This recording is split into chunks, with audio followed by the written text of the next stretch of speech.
지난주 수요 예배 때 나눴던 설교 말씀 좀 정리하고 복습하고 넘어가도록 하겠습니다. 안식하게 하라 하는 제목으로 말씀을 나눴는데요. 물론 이제 안식일 있지만 또 안식년이라는 게 있었죠. 안식년은 특히 그 땅을 쉬게 하는 것입니다. 농사 짓는 땅. 그 땅을 쉬게 하는 것인데 사람만 이제 쉬는 게 아니고 땅도 쉬게 하라 하는 겁니다. 특별히 이제 그 땅은 이제 농사짓는 땅이겠죠. 이렇게 이제 쉬게 하는 이유는 사실 좀 우리가 멀리 바라보라는 것입니다. 그냥 땅 쉬게 하지 않고 계속 경작하면 이제 당장 뭐 몇십 년은 괜찮을지도 모르죠. 그러나 점점 지력을 잃어가죠. 땅이 또 산성화되고 나중에 이제 쓰지 못할 땅이 되어버리는 거죠. 그 농사 짓지 못할 땅이 되어버리는 거죠. 너무 잘 알고 있는 상식입니다. 상식인데 좀 멀리 내다보면 좀 땅도 쉬게 해서 그러면 땅이 이제 오랫동안 영구히 어떻게 보면 이 땅이 뭐 영원한 건 없지만 계속 사용할 수 있잖아요. 한번 쉬게 하고 다시 지력을 원상태로 회복하고 또 이제 농사 짓고 하면 계속 하잖아요. 정말 이제 하나님이 다 우리를 위해서 이렇게 하시는 거예요. 근데 인간은 이제 욕심이 있죠. 땅이 이제 씨를 뿌려서 소출을 거두면 막 창고가 쌓여지잖아요. 창고가 가득 곡식으로 이제 쌓여질 텐데 그러면 이제 욕심이 나죠. 내가 한 해 더 농사를 하면 이렇게 많이 벌 수 있는데 가질 수 있는데 이런 계산이 나오니까 이제 땅도 쉬게 하지 못하는 그런 경우가 생기죠. 그러면 결국 지금 당장은 어떻게 꾸려갈 수 있으나 나중에 또 우리 후손을 생각하면 그들은 어떻게 될까요? 지금 우리가 다 자원 고갈시켜버리고 또 환경 다 망쳐놓고 우리는 이제 간다 합시다. 그냥 죽는다고 해요. 우리 후손은 어떻게 할 거예요? 후손은 뭐 너무 잘 알고 있는 것인데 성경 오래전부터 이걸 우리들에게 교훈하고 있습니다. 그러니까 결국 우리에게 좋은 거예요. 이렇게 쉬게 하는 건. 그리고 우리가 이런 안식년을 맞이해서 땅을 쉬게 하면서 좀 비움의 훈련을 하도록 하시는 겁니다. 다 내려놓고 또 하나님을 바라보고 이렇게 하시기 원해. 그게 우리에게 결국 좋은 거고 우리에게 건강한 것이죠. 그런데 우리가 막 다 채워놓는다고 그게 좋은 건 아니잖아요. 항상 우리 음식 먹는 것도 마찬가지잖아요. 계속 채워 넣는다고 그렇게 채울 사람도 없지만 계속 숟가락 들고 밥 먹는 사람은 없겠지만 쉬잖아요. 쉬고 어느 정도 이제 소화가 된 다음에 밥을 드시고 이렇게 하시는 것처럼 쉼의 시간이 필요한 거죠. 쉼의 시간. 땅도 그렇다 하는 것입니다. 그리고 일곱째 해는 그러면 저절로 이제 작물이 자랄 거 아니에요. 씨를 뿌리지 않아도 씨가 떨어져서 이제 곡식이 날 수도 있죠.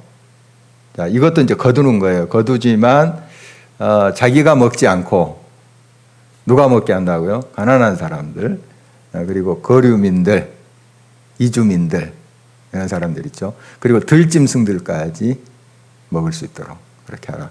물론 평년에도 이제 추수할 때 밥 모퉁이 이렇게 남겨놨어요.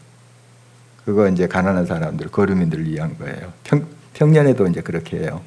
하지만 이제 이 안식년에서 저절로 난 소출은 이제 그 주인이 그 소출을 먹지를 않았어요. 먹지를 않고 그 거류민들이 먹도록 이렇게 했어요. 정 아름다운 그런 모습 아닙니까? 이게 이제 그렇게 하면 서로 행복한 거예요. 서로가 잘 사는 길이 거기 있어요. 그리고 희년에 대해서 같이 나눴는데요. 안식년이 7번 반복하는 거죠. 77은 49 해서 이제 49년마다 지키는 그런 설이 있고요.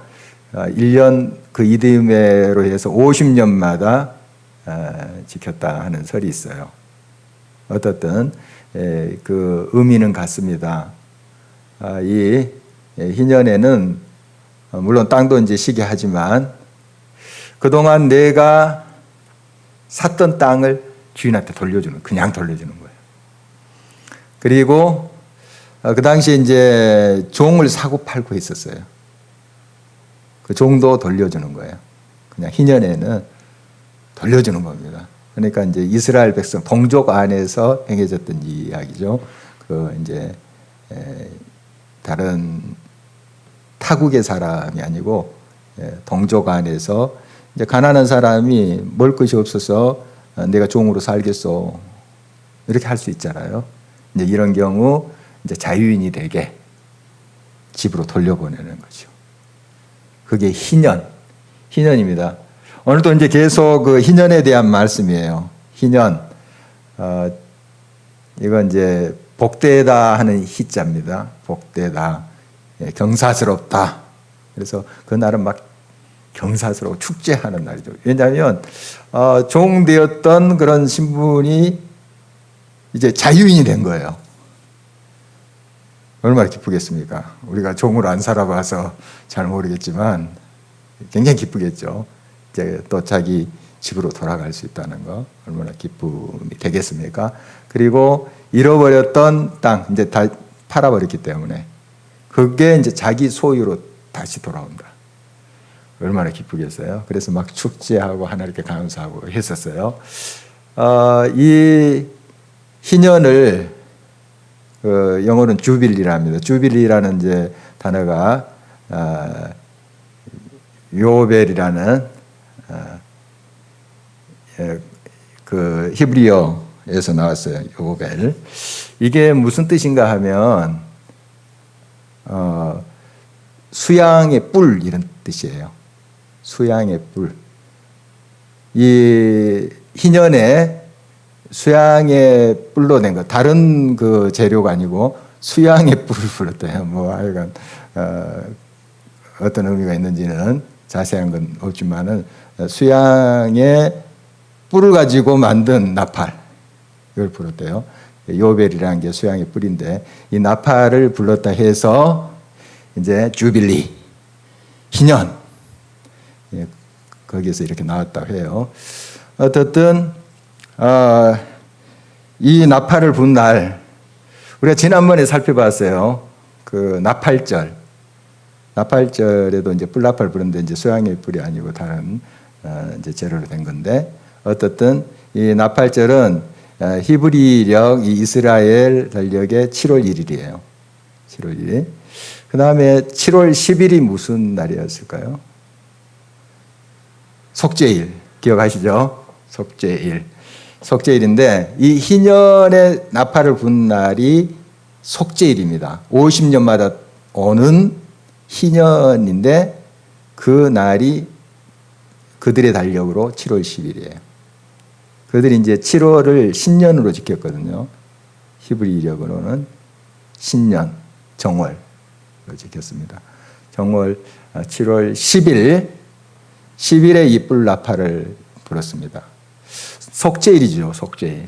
여러분 잘 알다시피 7월 10일은 속죄일입니다.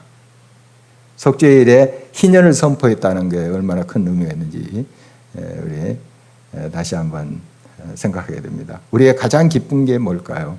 물론 여러 좋은 소식들이 있겠지만 내 죄가 다 탕감받았다. 자유인이 됐다. 여러분 이제 종으로 안 살아봐서 그런데 그렇게 이제 종된 그런 상태에서 해방됐다. 자유케 됐다. 일제 36년의 속박에서 우리가 벗어났다. 좀 경험해 보신 분들은 좀 실감이 나실 거예요. 그때 그 감격, 그게 이제 아마 새록새록 그렇게 솟아날 텐데요.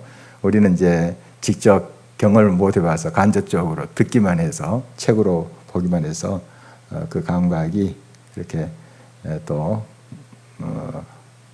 살아나기가 쉽지 않을 것 같습니다만은 어떻든 이렇게 종에서 자유함을 받았다, 자유케 됐다. 얼마나 기쁘겠습니까? 정말 우리가 이제 죄의 종인데 죄의 종은 영원한 지옥 형벌을 받을 수밖에 없어요. 죄의 삭은 사망이니까 그 사망은 영원한 죽음을 말하는 거거든요. 지옥 형벌을 말하거든요.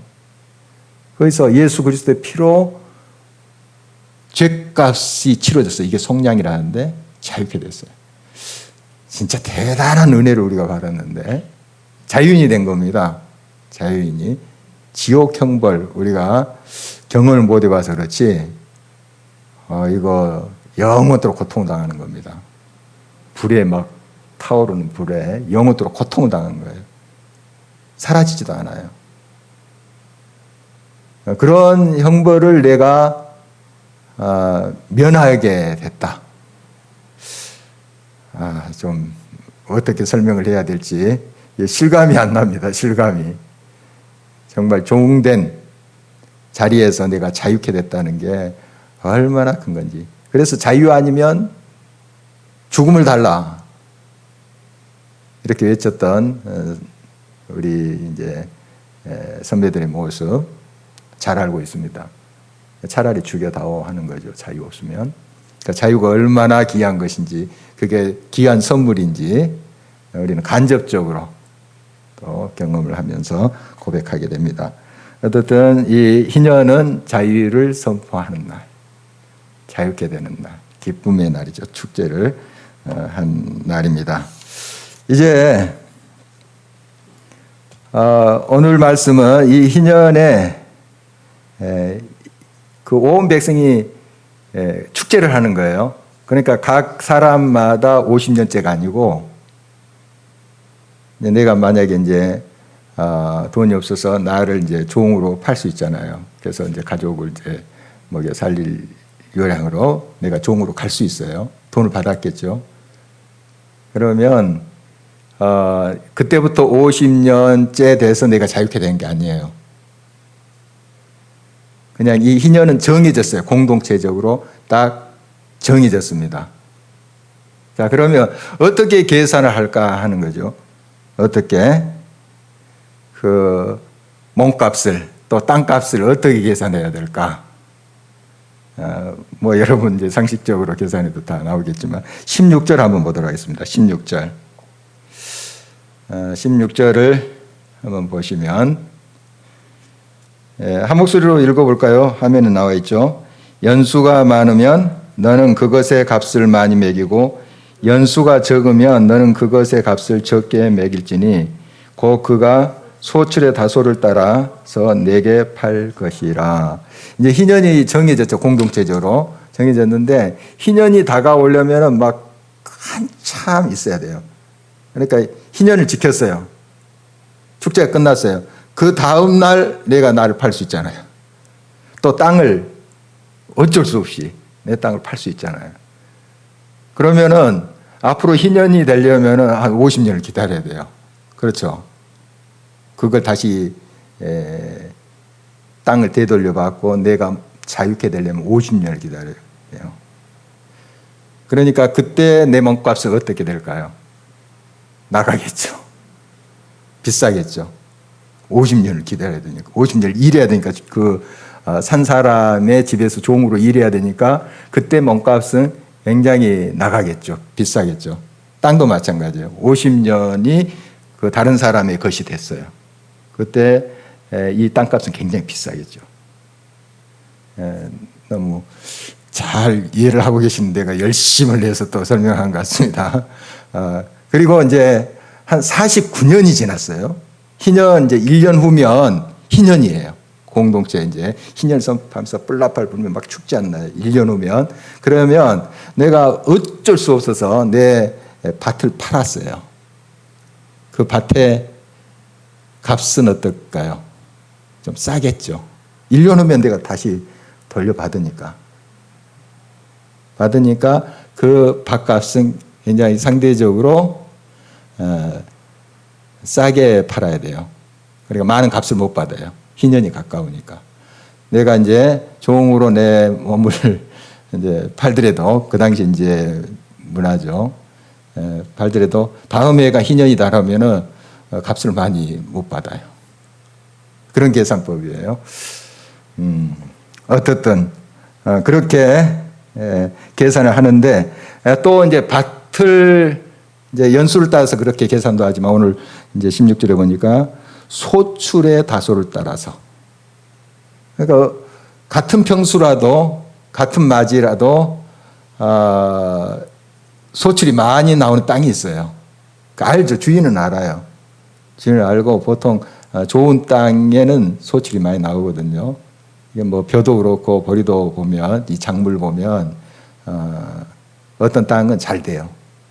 잘 되고 어떤 땅은 같은 두 마지라도 소출이 적게 나올 수 있어요. 이건 이제 다 알거든요.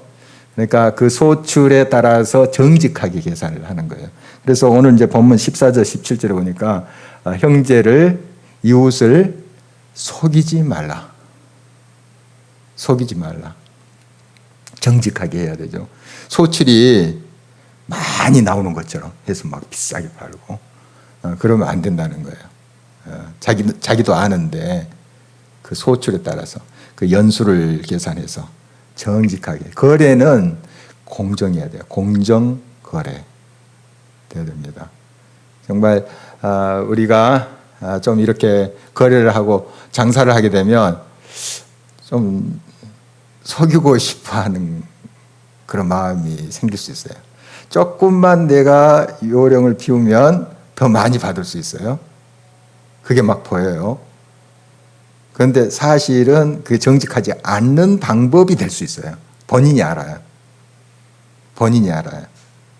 물론 모르고 할 수도 있죠. 그렇지만 보편적으로 압니다. 아는데 더 비싼 값을 받으려고 하는 게 우리 이제 심리인데, 그러면 이제 공정한 거래가 안 되겠죠. 거래는 공정해야 됩니다. 특히 이제 여기 형제들, 이스라엘 백성들에 관한 것 아니겠습니까? 땅을 팔고, 그 밭을 팔고, 또 종으로 팔고 하는 거, 이런 건 이제 형제들끼리 하는 건데 속이지 말라. 공정하게 하라. 너무 당연한 것인데요. 우리의 삶 속에도 무언가 거래하고 또 이렇게 파고 살 때 공정해야 됩니다. 정직하게. 조그마한 이득 앞에 속이고, 그건 결국 하나님을 속인 거 아니겠습니까? 다른 사람을 이제 속인 것도 되지만 하나님을 속이는 거죠. 그래서 우리가 당장 그 큰 이득이 안 되더라도 바른 길을 가는 거예요. 공정한 길을 가는 거예요. 하나님이 보고 계시잖아요. 꼭 하나님이 아시고 가장 좋은 것으로, 알찬 것으로 주세요. 이걸 믿어야 돼요. 그리고 이렇게 하나님의 가르침대로 하면 결국 잘 된다는 것이 성경의 가르침이에요. 이건 뭐 성경 창세기부터 요한계시록까지 계속 나오는 말씀이에요. 말씀대로 해봐라 너희가. 11조도 말라기서 3장 10절에 보면 11조 해봐라. 내 창고가 차고 넘치지 않나 한번 나를 시험해봐라. 이런 말씀 하시잖아요. 그러니까 우리가 하나님께 많이 바치면 그 정도로 또 손해가 될 것 같은데 드렸으니까 창고가 비겠잖아요. 그런데 그게 아니라는 거예요. 하나님 계산법 굉장히 다릅니다. 우리의 계산하고 달라요. 그런데 하나님은 없는 곳에서 있게 만드세요. 홍해도 가르세요. 지금도 살아계신 하나님, 동일하신 하나님. 그 하나님 우리가 입술로 고백하고 믿고 있잖아요. 그럼 하나님의 말씀대로 하는 거예요. 시대가 변하든 상황이 어떻든 하나님 말씀대로 행하는 거예요. 결국 잘 된다. 성경이 증명하고 있는 겁니다. 또 우리의 역사가, 우리의 삶이 증명하고 있는 거예요. 지금은 당장 손해보는 것 같은데 하나님 뜻대로 묵묵히 가다 보면 잘 되게 돼 있어요. 끝이 잘 되게 돼 있습니다. 18절 한번 보도록 하겠습니다. 18절 한 목소리 읽어볼까요? 너희는 내 규례를 행하며 내 법도를 지켜 행하라. 그리하면 너희가 그 땅에 안전하게 거주할 것이라. 내 규례, 법도 말씀이잖아요. 하나님의 뜻대로 행해봐라. 그러면 잘 된다. 안전하게 거주한다. 이것처럼 귀한 복이 어디 있겠습니까? 많이 누리고 먹고 마시고 하는 것보다 안전한 거. 안전한 거. 물론 이 안전 속에는 우리가 이제 평안히 거할 수 있는 물질적인 그런 면도 있겠죠. 그런 하나님의 은혜가 주어진다는 거예요. 말씀대로 해봐라 하는 거죠. 하나님 뜻대로 행해봐라. 네가 잘 된다. 네가 형통한다. 계속 그 말씀이잖아요. 내 말을 지켜 행하라. 그럼 내가 어디로 가든지 내 길이 형통하리라. 계속 그 말씀이잖아요. 그러니까 우리가 이 말씀대로 사는 거예요. 이 말씀 믿고 아멘 하면서 따라가는 거예요. 세상이 어떻게 변하든 상황이 어떻든 이 말씀을 묵묵히 바라보면서 붙잡고 가는 겁니다. 이게 이제 하나님을 믿는 삶의 모습이에요. 그냥 우리의 계산에 따라서 이렇게 하면 내가 손해일 텐데 이렇게 이제 우리가 우리의 머리를 굴리죠. 결국 텅텅 비게 됩니다. 하나님의 뜻대로 할 때 그것이 느리게 가는 것 같기도 하고 또 손해보는 듯이 보이기도 해요. 그러나 결국 하나님께서 채우세요. 전혀 불가능할 것 같은데 가능케 하세요. 전혀 이런 일이 있을 수 있는가 했는데 있게 돼요. 그런 경험들 하시죠? 정말 그런 일이 실제로 일어납니다. 옛날 성경책에만 있는 것이 아니에요. 실제로 여러분의 삶 속에 일이 일어난다는 사실이죠.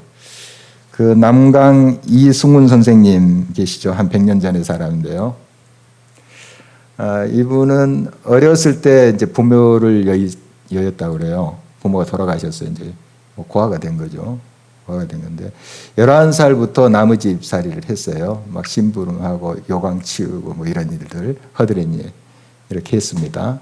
하는데 이제 주인이 쓰던 붓 그리고 붓글씨를 이렇게 쓰셨나 봐요. 막 연습하면서 또 이제 또 붓글씨를 쓰면서 버린 붓과 종이를 가지고 빈 종이도 아니에요. 다 써서 이제 버린 거기다가 그 글씨를 연습했대요. 주인이 이제 그걸 보면서 새 붓을 사줬대요.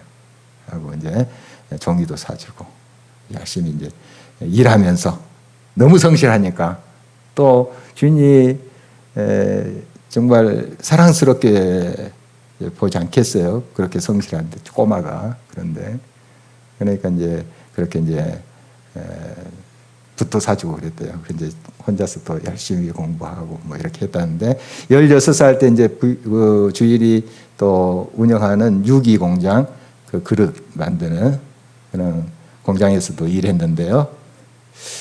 햇빛이 잘 들어오지 않는 그 컴컴한 거 먼지가 막 많고 지저분한 위생적으로도 그런 곳에 일꾼들이 그냥 그 거의 폐인처럼 그렇게 일을 하고 있더래요.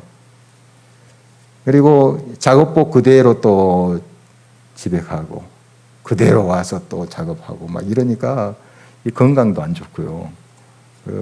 아주 작업 환경이 말도 아니었대요.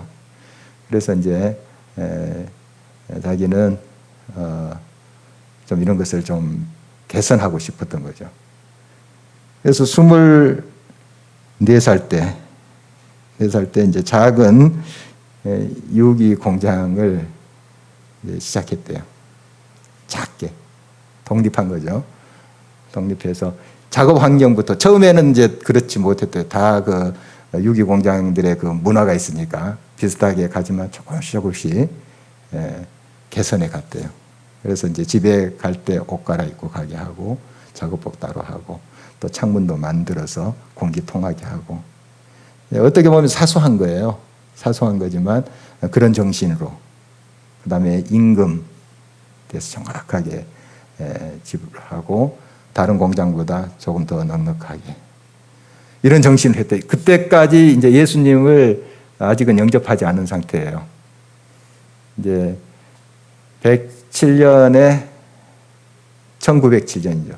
1907년. 7년에 1907년 맞죠. 예. 그 오산 학교를 세웠습니다. 여러분 유명한 남강 이승문 선생이 이제 세운 학교죠. 거기 이제 조만식 선생이라든지 유명한 사람들 그 출신인데요. 어떻든 도산 안창호 선생님의 이제 그 연설을 듣고 감동을 받아서 나라 민족을 위해서 뭘 할까 가르쳐야 된다.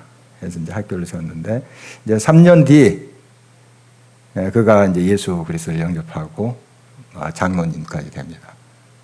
장로님까지 돼요. 그래서 기독교 정신으로 그 학교를 운영했다. 너무 유명한 이야기입니다.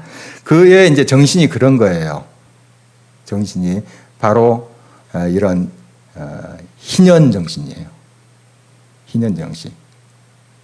그러니까 자기가 돈 벌어서 자기가 누리고 하는 것보다도 정말 많은 동족들을 세우고 자유케 하고 하는 그런 희년 정신으로 살았다. 희년의 노동법이라고 이름을 붙일 수 있겠죠. 그렇게 그런 정신으로 모든 것을 운영을 했다 하는 것이 전해옵니다. 그가 이런 고백을 했다고 그래요. 나는 하나님을 믿는 것을 가장 큰 영광으로 생각한다. 내가 후진이나 동포를 위해서 한 일이 있다고 하면 그것은 내가 한 것이 아니라 하나님께서 나를 그렇게 시키신 것이다. 하나님이 하셨다. 겸손하기도 하셔요. 그러니까 그런 정신으로 희년의 노동법을 가지고 모든 것을 운영하고 학교도 그렇게 운영을 하고 또 정말 많은 사람들이 감동을 주고 좋은 일꾼들을 키워냈지만 결국 하나님이 하셨습니다. 고백하는 모습을 보게 됩니다. 바로 이거예요. 이런 모습. 이게 이제 결국 우리가 하나님 앞에 행하는 일, 희년의 정신으로 사는 삶의 예라고 볼 수가 있습니다. 자, 그러면 안식년에 파종도 하지 말라. 거두지도 말라. 다 이제 이방 사람들이나 또 가난한 사람 먹게 해라. 그러면 나는 뭘 먹어요? 다 다른 사람 먹게 하고 나는 뭘 먹고 살아야 돼요? 안식년 쉬게 하는데. 이런 이제 질문이 있죠. 오늘 본문에 그 질문이 나오는데 이렇게 이제 대답하시는 거예요. 21절 이것도 한 목소리로 한번 읽어보도록 하겠습니다. 21절 내가 명령하여 6째 해에 내 복을 너희에게 주어 그 소출이 3년 동안 쓰기에 족하게 하리라. 그러니까 7년째에 파종도 않고 거두지도 않잖아요. 그런데 그 6년째까지 열심히 일해서 소출 거두 드릴 때 6년째는 앞으로 이제 파종하고 거두고 하면 이제 그 기간 동안 양식을 거둘 수 없잖아요. 그러니까 6년째 3년 동안 먹을 것을 내게 주겠다는 거예요. 이건 세상의 어떤 논리랑 좀 많이 다르잖아요. 그런데 하나는 그렇게 하시겠다. 무슨 생각이 났냐면은 이스라엘 백성들이 광야 생활할 때 매일 하나님께서 만나를 주셨어요. 만나를 주셨는데 이제 안식일에는 일하지 말라. 그 거두러 가지 말라 했었어요. 안식일은 쉬어라. 그러면 안식일은 뭘 먹어요? 안식 매일 주는 만나인데 안식일은 그냥 불무란 뜻인가요? 어떻게 하셨어요? 그 전날 안식일을 먹을까지 내려주셨다. 성경 그렇게 기록되어 있습니다. 그래서 이걸 이제 거두면 안식일까지 먹을 수 있었어요. 근데 어떤 사람은 또 막 욕심을 내가지고 더 많이 거두고 했었는데 이제 벌레가 생겼다 하는 기록도 있고요. 어떻든 이게 하나님의 방법이에요. 신비스럽잖아요. 그런데 사실 이건 우리의 지금의 삶에도 계속 일어나고 있어요, 이게. 여러분, 그 우리의 상식적으로 또 우리가 생각하는 그런 논리적으로 일은 진행되기도 합니다. 대부분 이제 진행되는데 하나님께서 역사하시는 그런 삶의 모습은 이 상식을 뛰어넘어요. 물론 상식적으로 돼가지만 보통 그걸 무시하는 거 아니에요. 상식을 우리가 무시해서는 안 되죠. 그대로 돼가지만 상식을 뛰어넘어요. 이게 하나님의 신비거든요. 하나님은 놀라운 채우심이에요. 부족한 이제 저의 경험이지만 제가 이제 영국에서 공부를 했는데 제 집사람도 이제 공부를 했는데 학비가 좀 돼요. 그런데 돌아보면 다 채우셨어요. 뭐 우리가 돈이 많아서 간 것도 아니고 대단한 스칼라십을 그 장학금을 받고 간 것도 아니에요. 그런데 이 계산을 우리가 하나하나 해보지는 못했어요. 그런데 얼추 계산해 보니까 이게 어디서 난지 잘 모르겠어요. 이제 안다는 건 하나님이 하셨다 하는 뜻이죠. 하나님이 하셨다.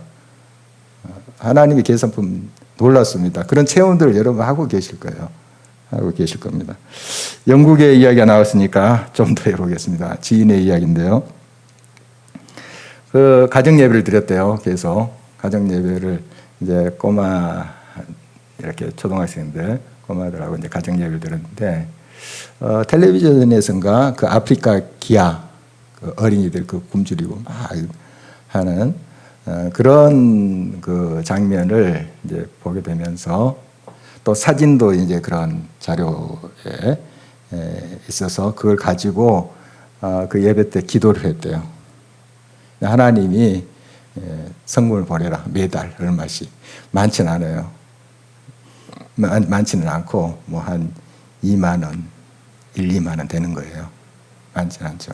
그러나 이제 유학생들 보면 특히 정말 좀 가난한 유학생이라는 그런 표현이 있듯이 막 풍족하진 않아요. 이제 그런 이제 좀 풍족한 가정에서 유학 온 사람도 있겠죠. 그러나 많은 경우 유학생은 가난합니다.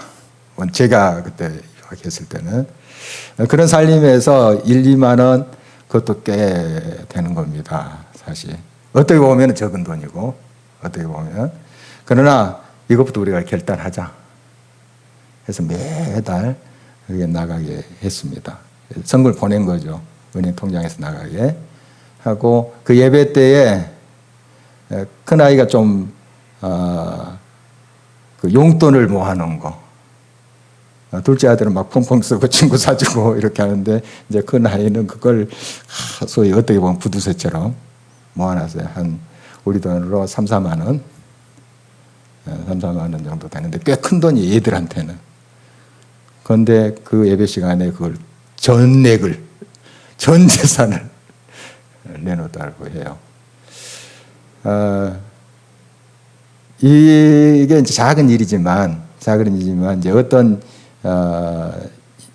역사가 이제 구체적으로 일어났냐면 이제 유학생들 비자를 연장하는 시간들이 있어요. 지금은 이제 한국 많이 인식이 좀 많이 좋아졌고 또 많이 인정을 받지만 그 당시에는 제3세기 취급을 받았어요.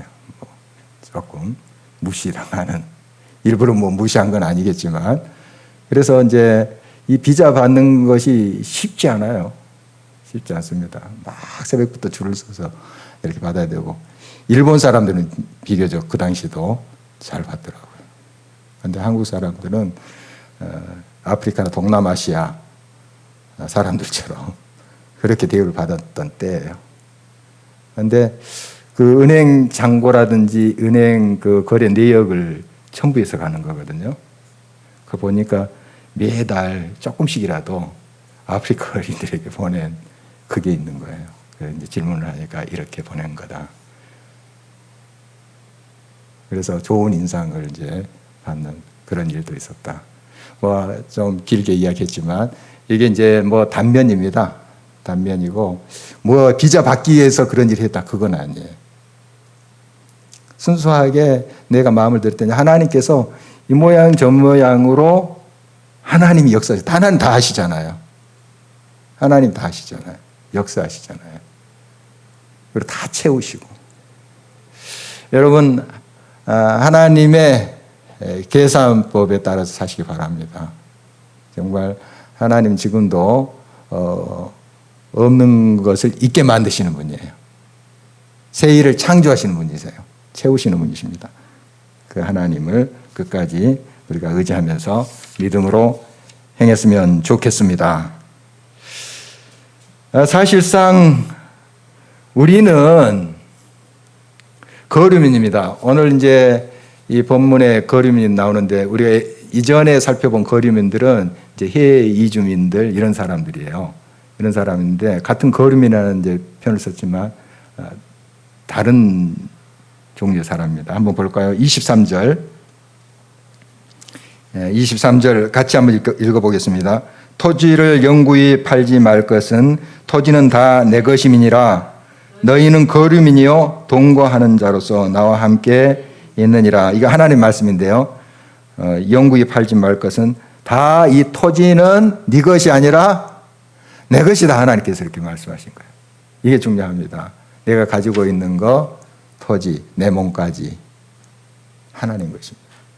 이것이 있을 때 우리가 이 희년의 노동법을 적용할 수 있고 희년의 정신으로 다른 사람을 대할 수 있는 거죠. 하나님 것입니다. 하나님 것이고 니도 거름이냐? 너는 이제 아닌 것처럼 생각하는데 해외 이주민이나 그런 사람들만 이제 거름이로 생각하는데 너도 거름이냐? 이런 말씀하시는 거예요, 하나님이. 항상 이런 이제 의식을 가지고 우리 희년의 정신으로 살 때 하나님이 우리를 책임지십니다. 그리고 이제 이어지는 말씀 이제 여러 가지가 나오는데요. 형제가 물을 힘이 없으면 자기가 형제를 대신해서 그 땅을 다시 물러서 형제에게 주는 그건 이제 쭉 더 세치기로 나와 있고요. 이건 이제 뭐냐면 내가 다른 형제를 위해서 형제가 이제 땅을 팔아버렸는데 그걸 이제 다시 사가지고 형제에게 주는 거예요. 그럴 능력이 있으면 좋은 거 아닙니까? 그 정도로 내가 재정적 여유가 있다면 좋은 거 아니에요? 그런 일이 많이 있었으면 좋겠어요. 우리가 이제 세금 내잖아요. 세금 내는데 많이 냈으면 좋겠어요. 그 정도 수입이 있다는 거 아니겠어요? 그렇게 좀 계산해 봅시다. 우리가 세금 아까워 하는데 세금을 많이 내는 사람 된다면 그만큼 내가 물론 그 세제가 공정해야 되는 이제 전제는 있겠지만 어떤 원론적으로 그만큼 많은 소득이 있기 때문에 세금을 내는 거 아니에요?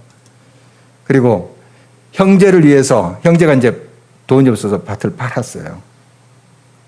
그런데 형제가 밭을 이제 판 것을 내가 돈을 주고 다시 사서 형제에게 주는 거예요. 이게 묻은다 하는 건데 그렇게 하라는 것은 그만큼 내게 내가 채우겠다 하는 하나님의 뜻이에요. 그 정도로 내게 그만한 능력을 주시겠다는 거 아니에요?